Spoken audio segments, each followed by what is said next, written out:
اس لیے میرے عزیزو اپنے دلوں کو ہر وقت صاف شفاف رکھے، صاف دل رکھے، اور اونچ نیچ ہو جاتی ہے. ہاں مزاج مختلف ہوتے ہیں، اونچ نیچ ہو جاتی ہے. یہاں تک کہ حضور علیہ الصلوۃ والسلام کے گھر کے اندر بھی اونچ نیچ ہوئی. چند دن تک حضور گھر سے باہر رہے، ہاں لیکن الحمدللہ پیارے نبی نے سبق دیا، ارے جب گھر میں رہتے ہیں تو اونچ نیچ ہو سکتی ہے، لیکن درگزر معافی درگزر پھر زندگی محبتوں والی گزرنے لگے. مزاج میں حضرت صدیق اکبر اور حضرت عمر رضی اللہ تعالیٰ عنہ کے مزاج میں فرق تھا. ہاں دو چند مرتبہ طبیعت کے اندر فرق بھی آیا، لیکن اللہ کا خوف غالب تھا، آخرت کی فکر غالب تھی، نبی کی تعلیمات آنکھوں کے سامنے تھی. حضرت عمر ناراض ہوئے، پیچھے پیچھے صدیق اکبر معافی مانگنے کے لیے.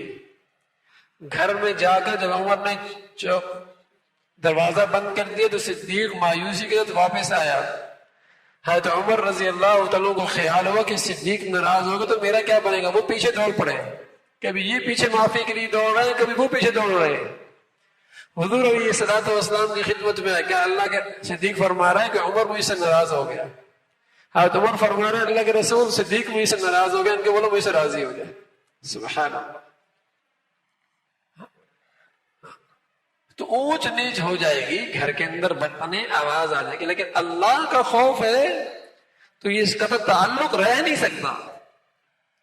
یہ نفرتیں رہ نہیں سکتی، یہ رنجشیں رہ نہیں سکتی. کشیدگی ختم ہو جائے گی، رنجشیں ختم ہو جائیں گی اگر اللہ کا خوف موجود کہ رب کی رحمت روٹ جائے گی، ایمان کا نور نصیب نہیں ہوگا. جتنے بھی تہجد پڑھتے رہے، تسبیحات پڑھتے رہے، تلاوتیں کرتے رہے، لیکن دلوں کے اندر کینہ اور بغض بھرا پڑا ہے تو کوئی نور نہیں ملنا، کوئی نور نہیں ملنا. اس لیے میرا عزیزو اللہ کے لیے ایک دوسرے کو درگزر کر دیا کرے، واعفو عنہم، معاف کر دو.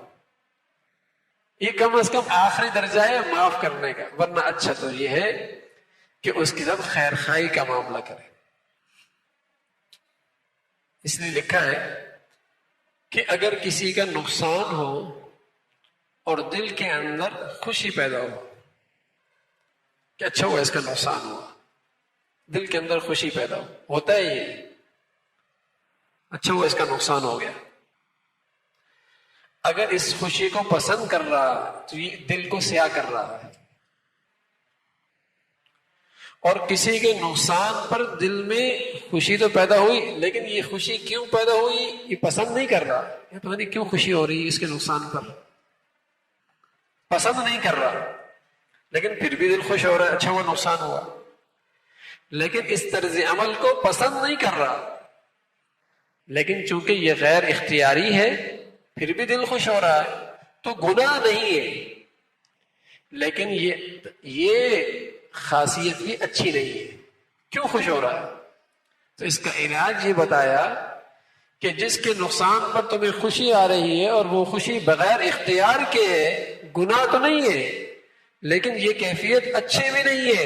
اس لیے اس کا طریقہ یہ ہے کہ ہمیشہ اس کو اپنی دعاؤں میں یاد رکھا کرو کہ اے اللہ تم اسے اور ترقی نصیب فرما، کہ طبیعت کے اندر جو قدورت تھی اس کے بارے میں وہ آہستہ آہستہ زائل ہو جائے اور وہ کیفیت بھی ختم ہو جائے. اس کی تعریف کرو لوگوں کے سامنے، اس کی اچھائیاں بیان کرو، تو اس سے انشاءاللہ یہ کیفیت بھی ختم ہو جائے. تو میرے دوستوں ہماری زندگی ایسی ہو کہ سب سے صلح جوئی ہو، محبتوں والی ہو، پیار والی ہو. اس لیے کہ ہم اپنے عیب تو نہیں دیکھتے، دوسروں کے عیب خوردبین لگا کر دیکھتے ہیں. خوردبین، چھوٹے سے چھوٹا بھی بیوی دیکھ رہی ہوتی میاں کیا کر رہا ہے، میاں بھی اس کے چھوٹے چھوٹے قصور دیکھ رہا ہوتا ہے.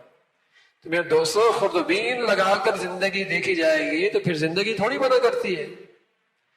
زندگی تو بنتی ہے اس کی خوبیاں دیکھ کر، مثبت سوچ رکھ کے، اچھائیاں دیکھ کر. ارے کچھ نہ کچھ کمزوری تو سبھی کے اندر ہوتی ہے، کون ایسا ہے جو ہر قسم کی کمزوریوں سے پاک ہے. اگر جو زندگی گزارنے لگو گے تو گھر کبھی آباد نہیں ہوں گے. ہاں اپنے کمزوریاں خوردبین لگا کے دیکھو، یہ ترقی کی علامت ہے، یہ بڑائی کی بات ہے. دوسروں کی زندگیاں مثبت انداز میں دیکھو، اچھائیاں دیکھو کہ جو اب تک کر رہا. تو یہ انداز ہے میرے دوستو گھروں کو آباد کرنے کا.